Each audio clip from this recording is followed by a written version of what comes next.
Welcome to the Simmons Sporting Goods All Things Hunting Podcast, brought to you by Browning Firearms, the best there is, Realtree Outdoors, Swarovski Optic, Browning Ammo, and Banded Waders.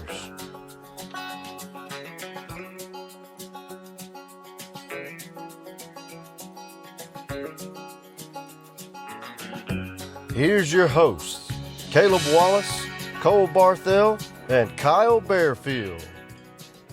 How about them ducks? Killed them? I ain't seen no ducks. Y'all been duck hunting? I have not been duck hunting. I've been at the top of a mountain in Austria, and my lungs are way more fit for duck hunting than they are mountain climbing. But looks You a flatlander? I am a flatlander dog, big time. But from the looks of the pictures, looks like. So did you go, Caleb? Did you go through that whole routine? You know, you see these guys on the gram, and they getting fired up on social media. You see them at the gym with a ruck, and they're in boots on a treadmill. And get my hashtag, get my goat, and you know they getting after it, man. They working all year to climb that mountain. Or did you just run over there and say, hey, I got this, bro? I just went and did it. I mean, I'm in kind of 12-ounce curling. You know, with Oh, the Miller yeah. Lights. That's about the extent of the working out. I lost about 20 pounds, which I figured would help, and I'm not sure if it helped or not. I seriously thought about once we got to the top. You might have lost some muscle mass. Once we got to the top and I killed my goat, and then we're sitting there and we're excited on. Then I realized we got to go back down. And I thought about calling Jeff and telling him, hey, look, if you want me to come back to work, you're going to have to call over here and hire a helicopter to come get my big ass off the top of this mountain. Because I'm going to tell you, that's what, you know, people talk about going up, going up, going up. For me, coming down is as hard, if not harder, because all your pressure's on your knees, your ankles, and especially on a steep ascent or descent like that, you can't hardly see your feet because you got to lean back against the mountain. If you lean over forward, you're gone. Yeah, you lose your balance. So I actually, and the guide said I didn't fall. I just slid a little bit, but I fell 3 times coming down just because if my footing got unsure, I figure it's a lot easier and safer to just fall to my butt and lean against the mountain than it is to try to, you know, do something crazy to catch my balance and then end up going over forward, and who knows how that ends up. I never understood why people want to lose weight before they go do something like that, though. And you look good, by the way. And I'm not saying you did it because of that, but I'm thinking if I am stuck in a mountain, I want as much, you know, extra You need 2 extra calories Yeah. that I could burn possibly off, yeah. carry with me, Well, I just to figured- make sure I could last a little longer until somebody come get me. Before I lost my 20 pounds, I probably had enough body fat to last 3 or 4 weeks up there. So 20 pounds wasn't that big a deal. So we're going to have to start a hashtag now. I don't know what we're going to call it. Redneck Strong, something like. Just go do it.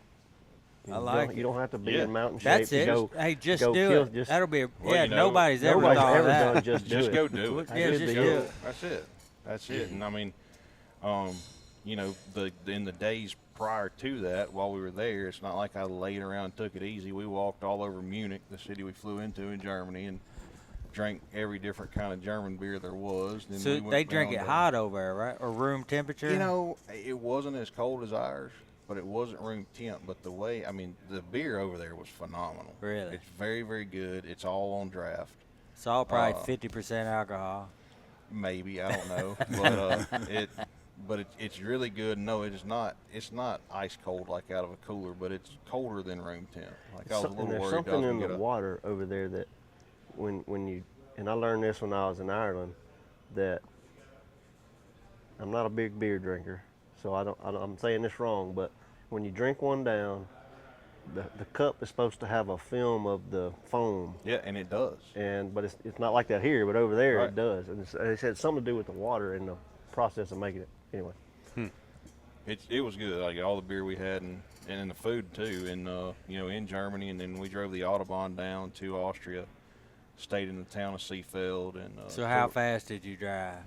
We got up to, I'll have to convert it again. We got up to 175 kilometers per hour, which I think converts to around 120-ish, 115, 120-ish, and that was fast enough. So What was that like? Just run down the highway 120 miles an hour, it- not looking over your shoulder. you're I mean, rolling- not that I've ever done it, but you see what I'm saying. Oh yeah, I get what you're saying, but you roll and you're kind of keeping up with the flow of traffic, like everybody's doing that. And Everybody is. You got to stay, and usually there's 3 lanes, and the lanes are a little wider than your typical interstate. Good in idea, America. I think. And then like to your left, I mean, you just all of a sudden you're going 175 kilometers in a Porsche or something like that, or 3 Porsches. They'll just pass you like you're sitting still. I mean, they got to be going 200 miles an hour. I don't know how fast those cars will even go. So I don't know how it is in Louisiana, but Texas, you always got that one guy that want to ride in that left lane that's going about 42. His name's Cole Barthow. You can ask Kyle. So, I mean, did you come up, you see anybody driving like 55 on the Autobahn? You saw the few people that were driving slower were in the far right lane, and like when they saw somebody coming behind them, they would almost get over, kind of like y'all do in Texas, and on a 2-lane road, they'd get over to the shoulder, Let them by. let you by. So anybody listening that drives in the left lane slow, don't be that guy. Don't do that. Don't be that guy. That's a really, I don't know if it's happening more or just the older I get, the more I realize. I Well, don't know. Cole hates a cruise control for some reason. Cole and Kyle can attest to this, and Jordan Wiggins Jordan can get on Cole pretty good about his driving. He'll go from like in the left lane, he'll go from like going 50, to all of a sudden he's going 93, and then he's back down to like 62, and then it's all over the place. Y'all talk about him because he ain't here to reach you. Now we'll talk about him when he's here. Oh, too. we ain't told Caleb this yet. They made him pass the 300-inch bull yesterday. They made him pass. What do you the mean 300. made him? They- Cole, pretty big old boy. Oh, yeah, I'd that's like true. to see the guy that made him pass That's right. it. He texted me yesterday evening. And he said, "They just told me to pass a 300-inch bull." Was it not old enough, or Apparently, there's bigger ones. wow? Well, I mean I don't know.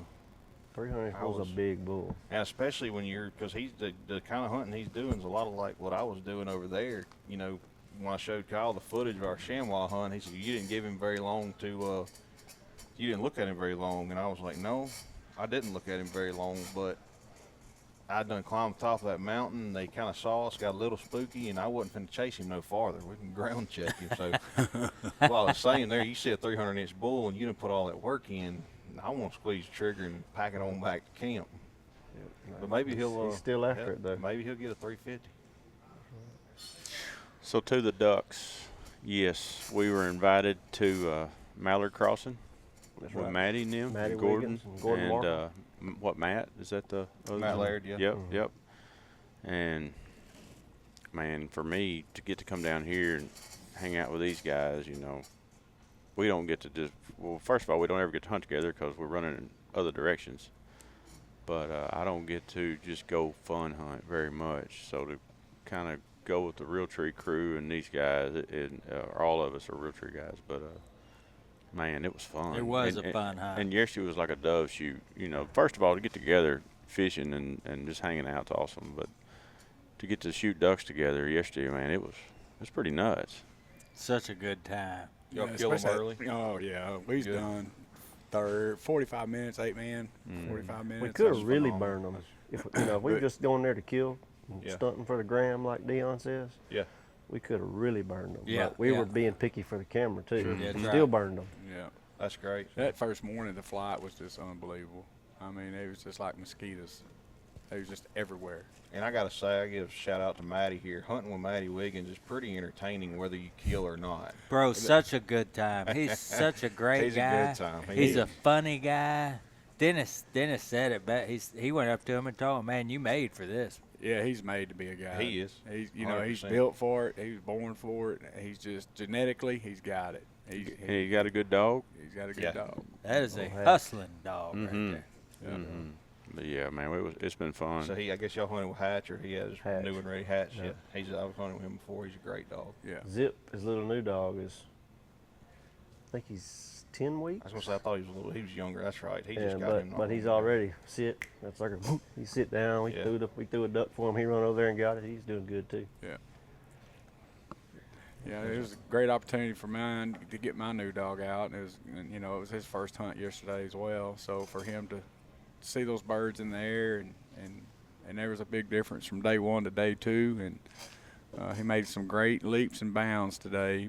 Big improvement, first time ever out there. So a lot of confusion going on, the mojos, the decoys, several guys in the blind. There's a lot going on when you take these dogs out the first time, because normally when you're training or you got them at a trainer, you got one person or maybe two, and everything's set up, and they kind of been through the routine 3 or 4 times. Now all of a sudden they come out, you got 7, 8, 9 guys running around with headlights, throwing decoys everywhere. You got mojos going off in the spread. It was a big learning experience for him, and I was very proud of the process that he made through from yesterday until today.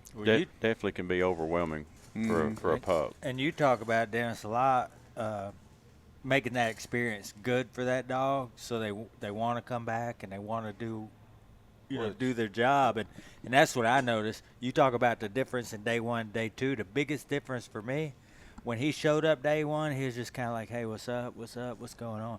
Day two, that old tail was doing this. Yeah. That dog knew what was about to go down, and he was like, "Oh yeah, I was here yesterday. I remember this." Yeah, I think that first year for me and for guys that's getting a new dog, that first year is the foundation, and you create that foundation, and it's you try to keep the obedience there. Make sure the main thing for that first year for any dog is to be obedient, to stay and honor. If you get those two down in that first year, you can build from that platform. But if you don't have a dog that's steady and staying where he needs to be, where you place him, you just wreak havoc on yourself for the future, because it's hard to go back and try to start that over, because once you allow that first bad habit to start, then it's hard to break. I don't know if you ever can. I've seen dogs where they just take it and keep going, and so. That's the main thing for me this year is with him, is just make sure we get that number one thing is sit. We're going to sit until our name is called, and if we're not sitting, then we're going to fix it right then. We're not just going to look over it and keep hunting and keep pulling the trigger. That's when I'm going to put my gun on the tree, and then we're fixing to focus on that one thing right there. Wicked Blend from Browning, the ultimate in waterfowl ammunition, featuring the Wicked Wad system. Aerodynamically stabilized for greater downrange energy and extra knockdown power. Loaded with precision bismuth and plated steel shot that delivers high energy retention with consistent tight patterns for cleaner kills and easy retrieves. Wicked Blend from Browning, the best there is.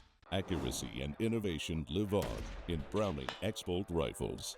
The X-Bolt Pro family features ultra-stable carbon fiber stocks, the protection of Cerakote finishes, fluted barrels and bolts, and the innovative Recoil Hog muzzle brake. The Recoil Hog reduces felt recoil by as much as 77%, while minimizing muzzle climb and dust signature to keep your downrange target in sight. Put performance in your crosshairs and squeeze the trigger on X-Bolt accuracy today. What is it that distinguishes the best?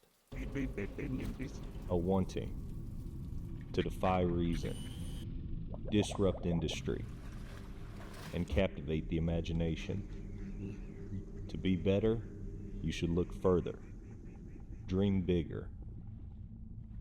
Aspire by Bandit. Superior.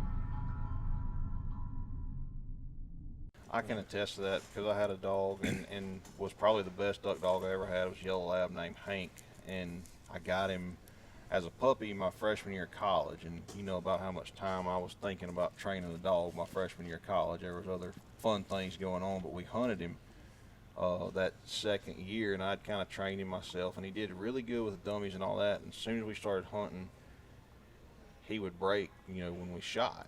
And I thought, just being young and dumb, I thought that after the end of hunting season, we would correct that. And we never, that dog hunted 11 years, and like I said, was a great dog, good retrieve, good blood dog for deer, great pet. Can't say enough good about him, but he never got over. He would never not break. You pull the trigger, he gone. Yeah. He's gone. And, you could put a choke leash on him or whatever. You try to put a choke leash on him and hold him, he would pull it out of your hand, going to get that bird when Right. you hit the water. And so I can attest to that. That if first bad habits, That almost is the main impossible to thing. break. That's the main thing when guys reach out and they ask what's the most important thing. Sit. The command to sit and sit there until you call him off that sit is the most important command, because from that one thing you can build from that. If you don't have control of that, then you can teach him to do the other things, but the foundation is very, very weak. And like you said, you're gonna have a good dog that's gonna get your stuff. But what you run into is just like on this hunt that we was at. You got several birds that come in. You shoot a few of them. Well, not all of them's dead. Mm-hmm. And if you got a dog that's breaking and you got a wounded bird that's out there that's swimming away, dangerous. it's dangerous. And if you got an inexperienced hunter that doesn't know any better, there's different scenarios when you hunt with several different guys. And if you don't have that foundation there, you're putting your dog's life in jeopardy. I was going to say, too, that limited me to hunting him with, hunting with my brother and just my brother and my dad, or some good friends that we knew were experienced hunters and weren't going to shoot the dog. And so, like, if anybody I didn't know was coming, I wasn't bringing him because I was scared of him getting shot. Right. And most of those dogs, as older they get, they learn the process of reading the ducks themselves, and they start learning what shooting range is, and actually they're starting to jump out before you pull the trigger. Right. Because the ducks are down in the decoys, and they're gone, and then you might not want to shoot those ducks. You might be a bunch of pintail, and you might already have your limit on pintail. It might not be a greenhead. Yeah. That's right. So he ain't pulling the trigger. I didn't say that, but I mean, and then if you take that process and you go to the field, and you're in layout blinds, and you pop up. When you pop up, you got to realize you're at shotgun level with the dog's height most of the time. If the ducks are down into the decoys, Right. it could get really, really scary right there. So that's the main thing for me, for Elvis this year, is just we're going to focus on that. He did a great job of that today and yesterday as well, and so we're just going to – and I sent him back with Tim to get that process, make sure we build that foundation for the next month and a half, is make sure we get that.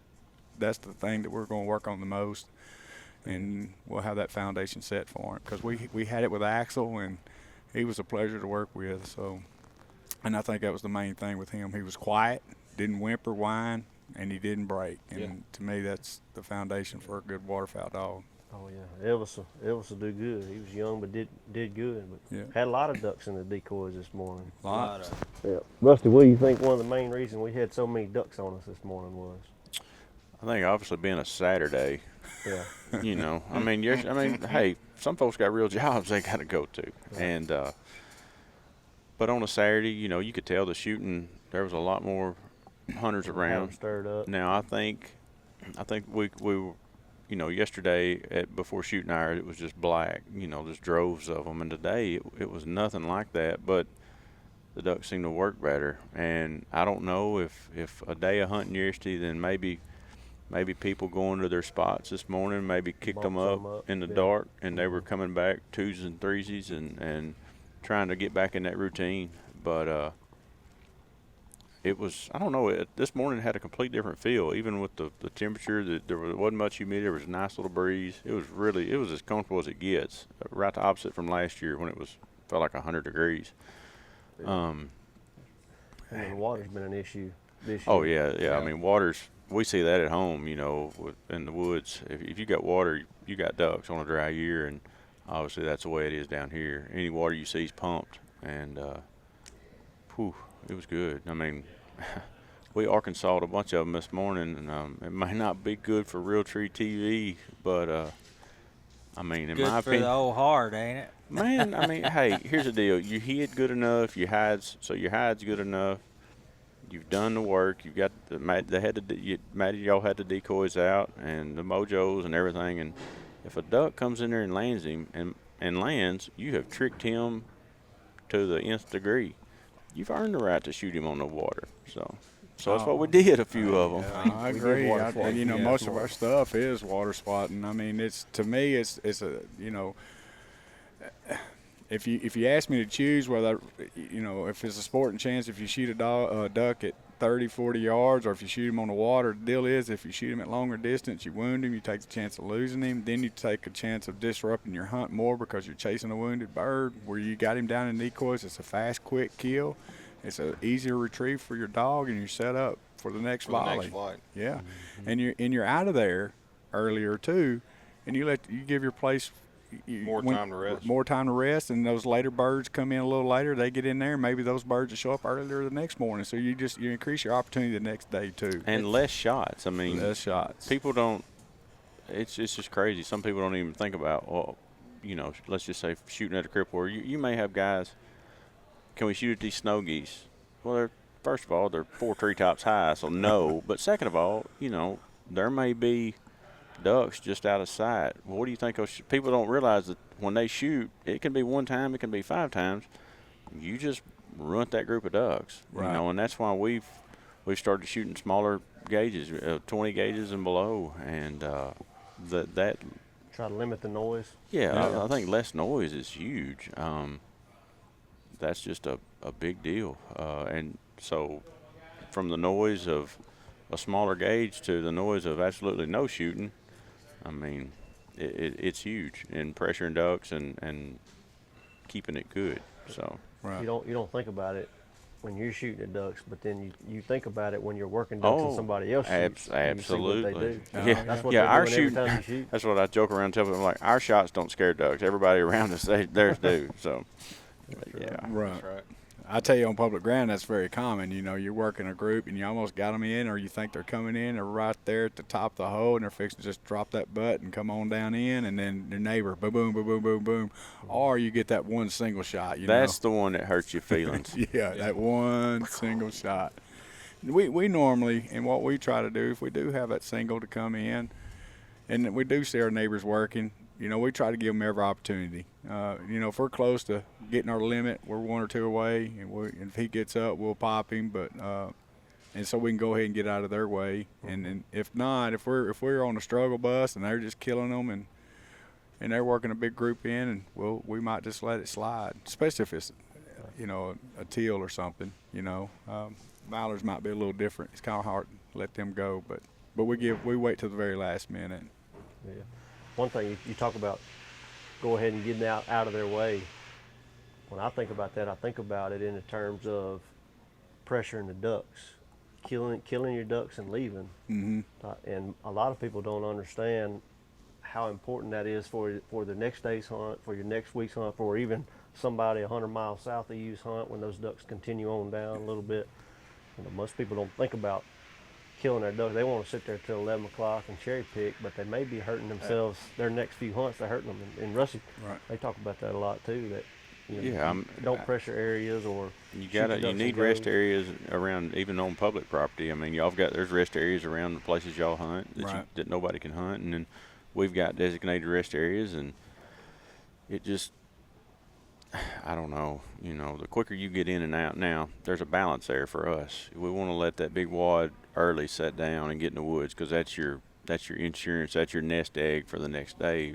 So you can't let them all sit down, but you want to let the bulk of them sit down. Then you want to shoot them, but then you want to get out. And, you know, yeah, we shoot some hens, and early on that's part of it. But if we sat there and just tried to shoot only drakes, our hunts would last an hour and a half longer, you know. So he'd be done at 8:30 instead of 7 o'clock. Is what he said. 9 instead of 7:30. But I mean, the quicker you get out and you quit that shooting, and this is just something we were talking about. We were talking about plugs and shotguns. And think about this, if you're listening, you know, the limit's 4. Let's just say let's just going to talk about mallards. The limit's 4. All right. So let's say if you didn't have a plug in your shotgun, you had 5 shots. Who's to say, if you're only going to shoot your limit anyway, if you get a big group in early, what if you just went ahead and shot your 4 right then? It didn't matter. Instead, you handcuff yourself to 3 shots, and that's fine. You know, hey, rules are rules, and we're all going to abide by them. But from a pressure standpoint, if you could shoot that first group and get out, think about that. Yeah. I mean, because here's the deal. If somebody's going to shoot too many, they're going to load their gun back up and shoot them again. That's right. It doesn't matter how many shotguns. The limit's the limit. So, I mean, and I know that'll never be changed, but it is just something to talk about. Right, especially when you're managing property like you do. Mm-hmm. It could be, you know, you offer a guide service basically, and you do that. And so for you to take your group of men in there, and which you would be over it, You're supervising it. You're calling the shots. You're out of there a lot earlier, which makes your job a lot easier for the next day. So, which in turn takes, you're hunting. You're not in the woods beating and banging. You're not riding the boats in and out later on. So I don't know, but it'll never change. It is what it is. But it's just something to kind of think about. Yeah. We're at Simmons Sporting Goods. We've always done a local duck report, but we're going to take it a little more nationwide this year, and we're going to lean on Rusty you guys to and Dennis and Billy. What the plan is to kind of maybe every Monday have it go on YouTube, and 5-10 minutes probably will be the total of it, and we're going to try to get a report from everybody from the week before. Whether you email it to me, text it to me, I may text, Probably Billy or Dennis, say, hey, too. you got a second to call and talk about it, and then I'll record our phone call and plug a little of that audio in to the deal. And then somebody said, well, you can get a report from Rusty too. I was like, well, I can just give you his report. They killed a limit. They killed a limit every day, all season. No. But no, we'll lean on Rusty too to tell us, like, what are you seeing new ducks? Are you seeing the same ducks? Are they, kind of that? And I think it'll be really Juveniles, cool. adults. We want to try to get it, scientific as we can without becoming too big of nerds, even though that's what we are. We're So duck maybe, nerds, deer nerds. maybe every Monday, and we have, spots from really all over this area, from South Louisiana to North Arkansas. But then we're going to get some from the Midwest, from the flyover states, and some other guys. That there's a guy at Delta Waterfowl that's going to get me with kind of all of his regional directors. You brought something up that it triggered something in me that I want to ask these guys. You're talking about juveniles and what we're seeing and stuff. Did you see a lot of hens early season last year, more so than normal? Like, I'd have groups of 8 and 10 ducks come in, and every single one of them be a hen. I've never seen that like that before. well, we've been seeing that for the last couple of years, to be honest with you. Last year, it just was really, really prominent for me, and I didn't know why. We had a group work in. It was I don't remember the exact time frame, but anyway, we only needed a handful, and we had 2 or 3 groups that come back to back to back, and neither one of us, and I'm not great on it. He's really good at really quick IDing. Cloudy day, I have trouble. Sunshine, and nobody got any trouble, but we couldn't find a drake. And there were like 2 or 3 groups of, and I'm talking probably groups of 6 to 10, each of those groups. There was not a single drake in any of those groups. It's the weirdest deal. Yeah, and it's been like that for the last 2 years for us. Now, I always been told the hatch is good when you see a lot of hens, but there again, if you listen to the reports that's coming out, it's just confusing to me because the numbers are down, and we're seeing a lot of hens. So I don't know how all that goes about, right? But yes, I can testify for sure. The last couple of years, for sure, we've seen a lot of hens. Well, I'll tell you what's happening with them numbers. I mean, it's just like hunting pressure. These ducks have watched these guys fly over top, count them the last so many years. They fly the same places every year. And them ducks finally got smart, and they said, you know what we're going to do this year? We all going to go over here. Well, I kind of believe that in pintail because honestly, I don't know about you guys, but I've seen a lot of pintail the last few years, and I don't know. I'm just telling you what I see and a lot of my buddies see, and the conversations that we've had. It's been a lot of pintails, and of course the numbers keep going down, or they move up 1 or 2%, then they go down. I don't know. I don't know. I've never been in a plane and never counted. I don't know how they actually do it. I just kind of read about it. I know it's over a plane, and they take a survey of a certain area, and they put a percentage here and a number here, and they come up with a number that they want to report on. So I don't know how it works. I do trust those guys. I know they're doing the best they can, and it's just I don't know how accurate it is. And then my question about those guys is how often are they in the field during season and putting in perspective what they're seeing in the field with what they're seeing over plane, and maybe it's not as accurate, or maybe it's spot on. Right. But I'm with you. Like, I don't know how much I trust those, because something just I know we're on ducks, but real quick, while I was in Austria, the property we hunted is public property, but it's public for hiking and biking. I mean, these people climb mountains for fun over there, but The Swarovski family has the hunting rights on this property. And when I got to asking our Jaeger, which is a professional hunter guide over there, I got to asking him about how the regulations came up. And he said all of the Jaegers take 2 weeks, and they glass for chamois, red stag, and roe deer. And then they go to the government officials and tell them what they saw, and then the professional guides and the government officials then decide together on season dates and regulations. That is genius. Makes too much sense, doesn't it? All right, so I'm gonna roll that over into something that'll affect these guys who hunt public. I've had several conversations with different people, and I throw this idea at them, and they're like, "Man, that's pretty clever." So basically, what you're saying is, you got people who are putting boots on the ground, hunting every day, seeing it, giving their feedback. The higher ups with the and all y'all don't take this wrong, but with these degrees who make them smart, they're reporting to them, but they're working together. So let's just say, take that same scenario, roll it over to, you pick a WMA, you pick one in Arkansas. It could be Hurricane, it could be Biomeda, whatever you want to pick. There's people that work in the area, and they're a biologist, and they've got a degree. And he's very smart. He's a heck of a lot smarter than I am as a redneck. But here's what I'll tell you. There's a good old boy hunting Biomeda who can tell you at this level where this beaver dam is that's going to hold this water back. He knows every beaver hut. He knows every draw. He knows every low spot on the property better than anybody. And it ain't because he went to school for 5 or 6 years. It's because his granddaddy took him there, his daddy took him there, and they have seen it. So why could we not do the same and hire a couple local boys for X amount of dollars a year, let them hunt it, and let them kind of be the voice of reason and the common sense approach that exactly what you're talking about. Do y'all not think that would make perfect sense? I think it yes, I do.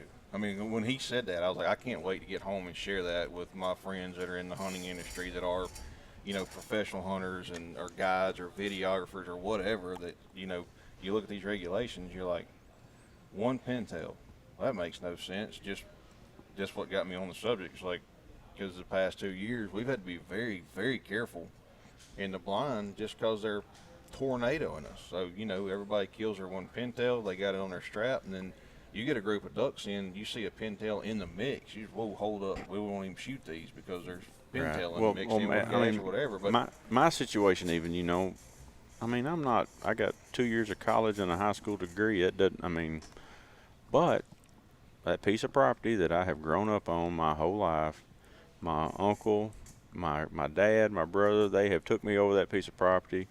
I know it in and out. I can tell you every little stump hole about it, and I'm just telling you, some of these public places, they some good old local boys who know the exact same things that would be very helpful to people who just have a piece of paper. And that ain't a knock against y'all. Y'all are smarter than I am. But when it comes to that common sense approach, I really, really, really think some local knowledge would pay huge dividends if you took both and worked together. The only problem is if you're talking about breeding numbers, it's not really applicable with those southern public places. No. I'm not talking about breeding numbers. What I'm thinking about is let's just say rules and regulations in those areas. Yeah, I'm all about that. I got you. Let's just say, for instance, Hurricane in the White River Bottoms, about the water control structures that they took out and stuff. They're cutting timber, they're taking out water control structures. They're saying we can't do this, we can't do that, and they're kind of just. They're very smart, and they're handling it. They're doing the best they can. But I'm just telling you, there is a good old boy out there who could give them some local knowledge, who would probably help them a whole lot and save a lot of money. That was where I was going with that. Well, I tell you, in my firm belief, I've been blessed to hunt many states, many.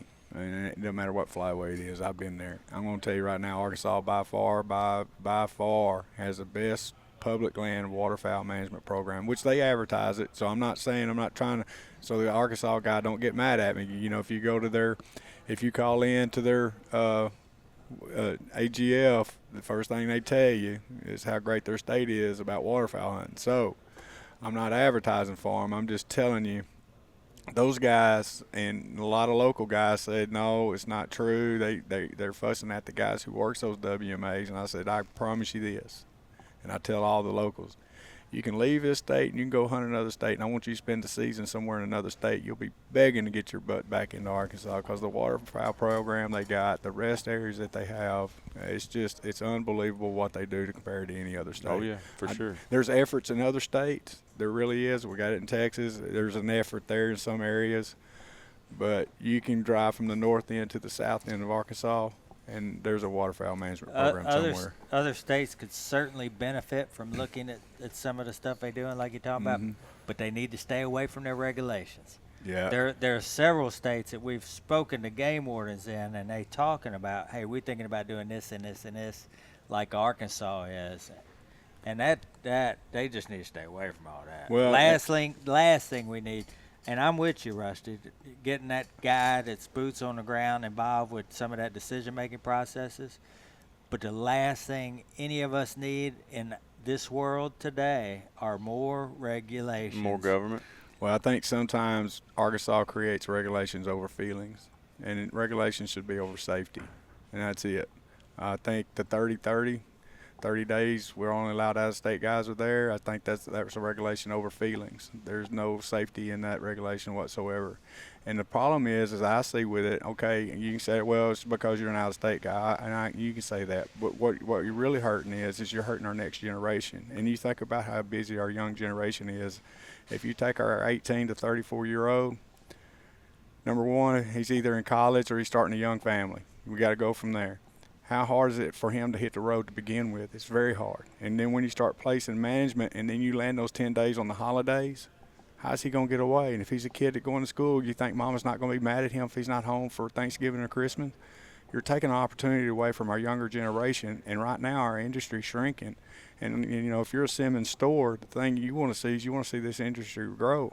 Absolutely. And the more regulations we allow these states to keep putting regulations over hurt feelings, and I'm going to call it out like hurt feelings. I don't need a guy to tell me he's trying to make it better for when we do come and visit. Well, I'm a duck hunter. I can read the weather. I can decide when I can come. And if I skunk out, so what? That's part of it. And you know, I don't need some guy trying to make it better for me. Let me decide. And as a young man, they need to learn on their own. And so I think we got to think about when we're sitting at the table, we got to look at the whole picture, because you're not going to hurt an old man like me. I can come over there and I can hunt all 30 days. I'm older in life now, financially stable, I'm not a rich man by far, but I'm not broke either. And I can manage my time. I own my own company, so I can take my own vacation time. I don't have anybody else to answer to. So you're not going to hurt a guy like me. But you are hurting our younger kids. And the reason I can say that is because I got a 21-year-old and I got a 29-year-old. And I can see how busy their life is. And I see the obligations that they have with their families and their future families. They're both of them's got girls. They dating. They got to go spend time with their family, and then it's our family. And you're killing that next generation. And so when you can't introduce somebody to it, then you're affecting that generation and the next generation after that. So eventually the numbers are going to start getting affected by those regulations. And so they really need to think hard. And it's like Rusty said, I think sometimes you got to have a guy in there that's got common sense. Yeah. And it's going to speak for everybody. Mm-hmm. You know, and speaking on that 30 for 30, I guess, you know, for out-of-state guys in Arkansas, well, I mean, even though I'm a Louisiana resident, I'm going to say 50% of the good friends I have, they're hardcore waterfowl guys. They hunt, I mean, the best waterfowl public area around us is Felsenthal, which is, right? You're going to beep that out. We're going to beep that out? Really? That'd be my recommendation. You saying it's just a little north of you? Yeah. So the places, the best one is just a little north of us, just 30 minutes from here to the boat ramp, right across the Arkansas line. I hadn't given up any Billy's tips. Is that better? So I ain't been there in years. But anyways, no, I've got good friends that hunt. I mean, you know, they work construction, so they take off a lot in the winter, and they hunt it almost every day. And you know, they're kind of like, you know, what Rusty talks about with a guy who knows the place. They know it well, and so this new deal is going to limit them. They're going to make plans to do something different for half of their hunting season. Yeah, and that's the question we actually asked the Kansas guy. Kansas is looking at doing 3 or 4 days a week. Yeah, and how can somebody plan to go there and schedule that? And, you know, another hurt feeling, I want to talk about that too, is the mojos in Arkansas. Yep. That's over a hurt feeling. Yep. It's not over safety. Right. You know, it should be somebody's personal choice. I don't use mojos. I do when I go up North Dakota, South Dakota. We use them a lot up there. But when we get down south, they get a little educated to them. But if a young guy's trying to learn, he's trying to get a few, and you want to say, well, it's because what I heard was, well, one kid can't afford it, and it's not fair to the kid that can. Well, I grew up very poor. But you know what? I went and mowed yards. I mowed grass. I worked my butt off. So you're telling some kid that's willing to work, go buy his own mojo. Right. You're rewarding the kid that's sitting on the couch. And not to mention, not everybody had a Uncle Harvey Shue like I did, or a Big Brother, or a Rick Dunn, or somebody who taught them the right way to blow a duck call. So what, a kid can't blow a duck call? Give him an advantage. Yeah, I mean, he can take a spinner out and go shoot him a few early.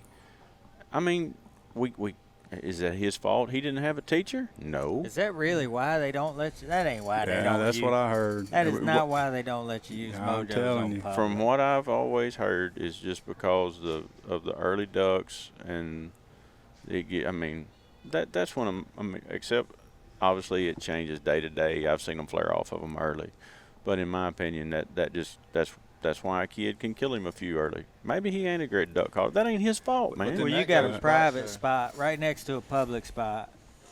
And I ain't picking at you. I'm just saying. No. Why? Here we go with another government regulation put in place to limit this guy right next to you from doing it, even though you can do it over here. That's right. Why is it even in place? And I don't use them. If you're going to do it, I think you need to do it statewide. You're going to do private, and you're going to do public. You're going to do it statewide.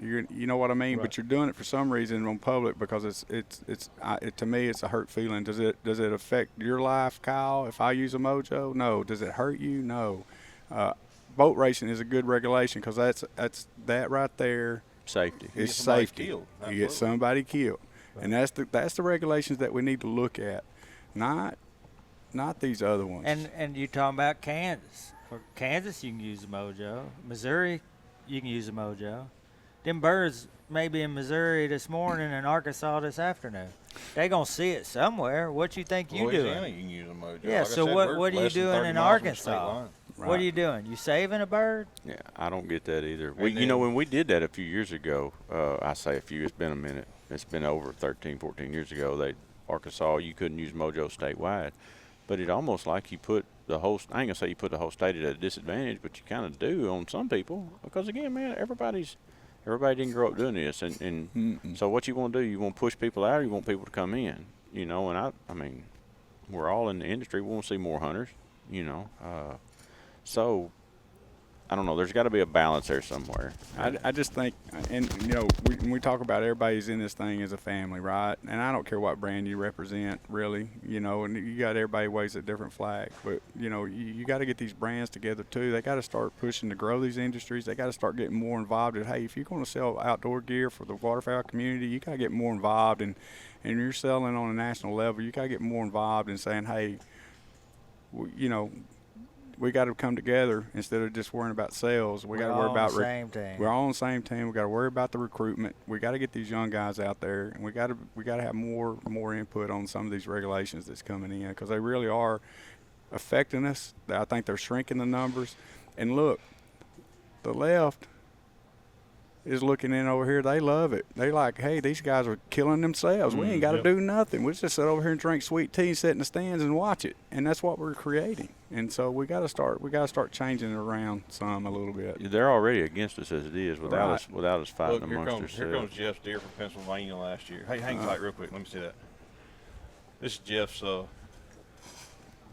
old what do you call it, management buck, Kyle? Hey, that's a cull buck right there. Can we see it pretty good? Oh, is that a cull? That's a cull. That's a cull. Jeff got him in Pennsylvania last year. And unreal. What that deer score? You remember it was 374. Yeah. That's and a so, cull. I mean, hey, he's worked a long time for I think he should have let it walk another year or two. That's right. What was he, a little 2-year-old? Yeah, something like that. Once they grow down and block his eyes and make him easier to kill eventually. Golly. Yeah. Oh, that's awesome! Congratulations to him. But there again, it's not about. I want people to understand it's not about me and my advantage, because, heck, I'm walking out the back door, and you got some young kids that's walking in through the front door, and I'm just telling you, my whole deal and what I've been talking about for years and years, and even on our podcast, is that we got to protect our next generation, and we got to stop all these regulations that's either a guy's too lazy to do his job, just calling it out like it is, or we're making regulations over hurt feelings because somebody got beat to a hole one morning. We got to stop it. And then you also got to look at the other side too. You got some guys on those boards that's got, I would say, personal agenda to maybe help their business out. Maybe they are part of a guide service, and maybe they're trying to force more people to come see them. But the problem is, what they don't realize is those younger kids can't afford to go to those places anyways. That's right. So they're not helping themselves at all. They're hurting themselves eventually, because hopefully that guy grows up, gets a great job, then he can afford to come see you. Sure. But if you X him out from the beginning, then he's going to go find something else to do. And the most important thing, too, in our sport is that we got to realize we're in competition with other sports now. You got baseball that's year-round. You got soccer that's year-round. These kids have got other things they can go do now. Yep. And then when you make it harder for them to come and get involved in it, and it's a lot easier to go sitting with their buddies with 9, 8 friends in a dugout somewhere, what do you think they're going to choose? Right. Or golf. A video game, if you really want to get down to it. A bunch of kids would rather play baseball on video game than the real deal. Right. So, yeah, I mean, the world is definitely getting lazier, for sure. That's what I've seen several different little posts about it. A boy that'll hook it up and get it right now, that's fired up. It's hard to find. Right now, well, yeah, but now's the time that he can just dominate, because there's so many weak people. Right. Correct. There's so many people that are just sissies, for lack of a better term. They ain't got that other gear that get up and go, and that desire to succeed is dwindling out the door. But we're creating that. So I just want people to realize before they sit down at the table, just think about what you're really doing. Especially if you're the guy that writes, if you're the elephant in the room and you stroke the pen, you really need to think about the whole picture before you try and sign your name to it. For sure. Boy, I got serious around here, son. Boy, it did. Somebody's going to say amen here in a minute, son. We're going to pass like offering plate here in just a minute. Yeah, we are. We're going to go over and get us one of them good cheeseburgers before we hit the road. We'll charge that to Jeff. That's perfect. Hey, we don't do this podcast for free. It's going to cost him lunch anyway. That's right. Well, when you're passionate about something and you truly love it, and you really care about the whole thing, and not every person will probably agree with my opinion, and we might have different opinion, but I bet we can find a common ground to stand on, Absolutely. So that's the thing with me. I can sit down and listen to everybody's side, but I just like our side to be heard every once in a while. Yeah, I think it's important for sure. We're going to, like I said, we're going to lean on you guys this year on the, we ain't sure what we're going to call it, the National Duck Report or Mallard Monday or something like that, but we'll try to get a report of what you guys have seen, maybe where, you don't, I know Billy's not going to tell them what management area he's hunting, but maybe can tell us the area and where you were and what you saw, beginning of the week, end of the week. Caleb trying to get your tires cut. Boy, yeah. Billy's Billy's gonna be like, going- here we are. Billy's We going, calling in what- from Alberta, Canada. Me and Kyle, we had a conversation about it. We can't give up our location, but we can definitely give a report of what we've been seeing without giving up our locations. Yeah. Hey, if you see me in a jacket, some earmuffs, and I just happen to be in Jamaica for that week's duck report, don't think nothing of it. Jamaica, man. We're gonna say Jamaica here the- duck hunting good in Jamaica, man. And that's the thing too. On public ground, you do have to be careful because you do got a lot of guys that's passionate, and you got a lot of guys that They work hard to find them. They work hard to find The them. last thing they want is some ding dong like me going out and telling everybody else where they found them at. Right. And then you got a lot of guys that hunt the same place a lot of times, and it's a hit and miss for them. But the last thing you want to do is be beat to their spot. Some guy come in there just because they heard what Dr. Duck said, and then they show up the next morning and rubbing elbows against them. So And we're here, we have to be careful. Yeah, But, I'm gonna but go- we would like to assist any way we can. Same Me here. and Kyle And- decided it'd probably be the best for the podcast if Kyle and I went to Coca-Cola Woods and kind of experienced what Rusty saw Well, we'll firsthand. meet you over there and make sure that what you seeing is what you tell us you saw. That's Different right, make perspective. sure. I got mad respect for these two, and then all of you public guys that are listening. Man, that's what y'all do is awesome. I'm not sure I'm cut out for that. Well, but, I ain't cut out for that tractor you've been riding all summer in Well, 100-degree weather either. we always talk about it, and we always kind of say it's just about y'all say it, I don't say it. It's a wash. It is a wash. The thing that too on the public ground, the thing that I've learned over the years, you got to have guys like a Rusty Creasey that does farm for your ducks, because it does create better habitat for them to come and visit. Even though Rusty's shooting them, he's creating them to come visit, and then hopefully we get the leftovers on the outside edges. And the private guy early.